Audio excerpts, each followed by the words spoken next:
Game! Panoorin naman natin si Kulot dito, guys. Siya naman ang magpa-primal cuts and deboning dito. At sa mga nagtatanong kung bakit ganon, bihira lang talaga magkalas si Kulot, guys. Kasi sa nakaraan, maraming pumapasyal sa atin dito, no? Sa ngayon kasi wala muna tayong masyadong pinakapasyal. Sabado at Linggo lang muna. Kaya yan, may time sila mag-practice. Siyempre, marami pa kasi tayong kailangan ayusin dito at asikasuhin dito sa tindahan. Kaya kailangan muna natin mag-focus. Pag okay na ulit yung tindahan natin, pag 100% ayos na, yan, tuloy-tuloy na ulit tayo sa mga pupunta rito, mga idol. Pag gusto nyo mag-backlash lang kayo. Ya? Sa ngayon, si Kulot, panoorin muna natin si Kulot, guys. Ayan. Walang pressure to, wala siyang inahabol na oras. Pero yung ayos ng hawak ng knife, tamang pag-i-steel, tamang pag-iwa, yan, dapat ma-improve ni Kulot yan. Para kahit bira makahawak ng baboy si Kulot, makikita natin yung improvement. Diba?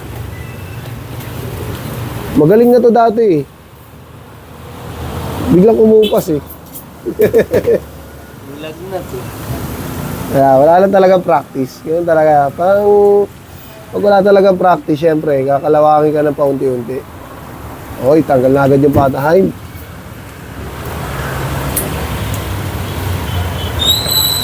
Ang gamit nga pala nating knife dito ay knife cut made in New Zealand. So, sana bigyan ko nga pala ng knife kahapon, guys, no? Kay Kuya Bebeng, tsaka kay Boss Doray. At dito kay Bokbok, yan. Talagang deserve nila yan, guys. Si Bokbok, matagal na talaga ng gustong bilhin yung knife na yun. Kasi nga, kailangan din na talaga nila sa bahay yun. Pero syempre, hindi na natin papabenta yun.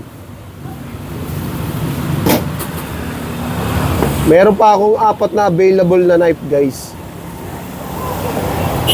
At si Kulot, meron naman boning knife to. 2 na boning knife nito ni Kulot.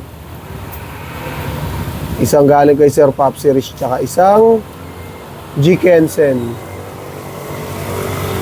Ayan na. Ayan, sinabit na agad ni Kulot para diretso display na.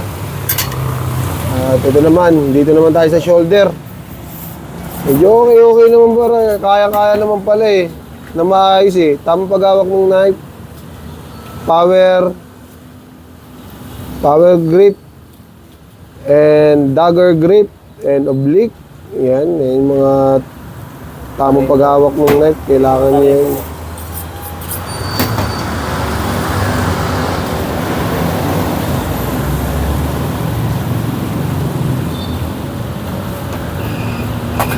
Dito na tayo, guys, sa exciting part. At ito nga yung pinapractice ni Kulot. Diniretso hiwa agad dyan, oh. Hindi muna pinaghiwala yung shoulder. Maghiwalay muna. Day off nga pala nito kahapon. Kaya wala si Kulot. At yung deboning natin kahapon, di ko pa na-upload.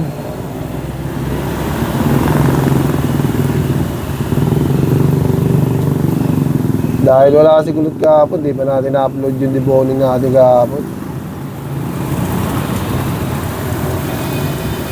At sa lahat ng mga nagpapalo sa atin ng tuloy-tuloy, maraming salamat po sa inyo. Tuloy-tuloy lang tayo mga idol. At 14K followers na tayo.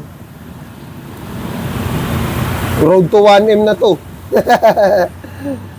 Biro lang. Yan, pinapractice ni Kulot yung shoulder blade sa gilid lang.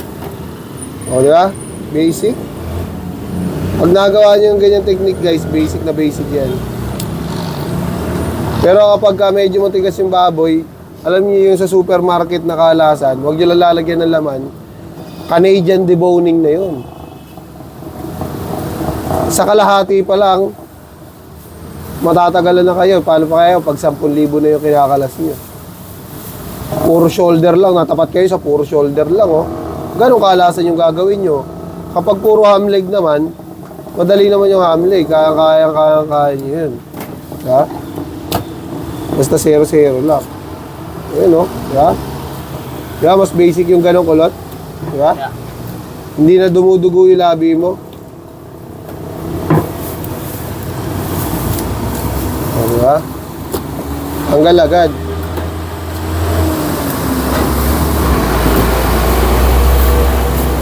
Tapos na agad ang ating shoulder blade.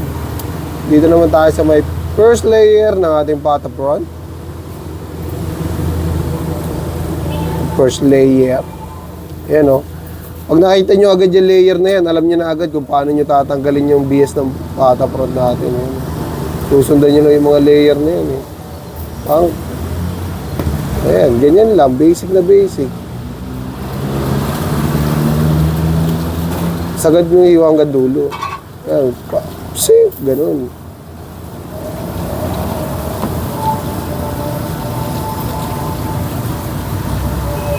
Yun o.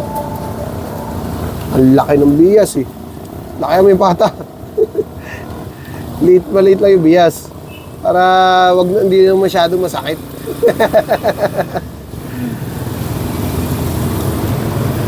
Yan guys, at maraming salamat and peace out.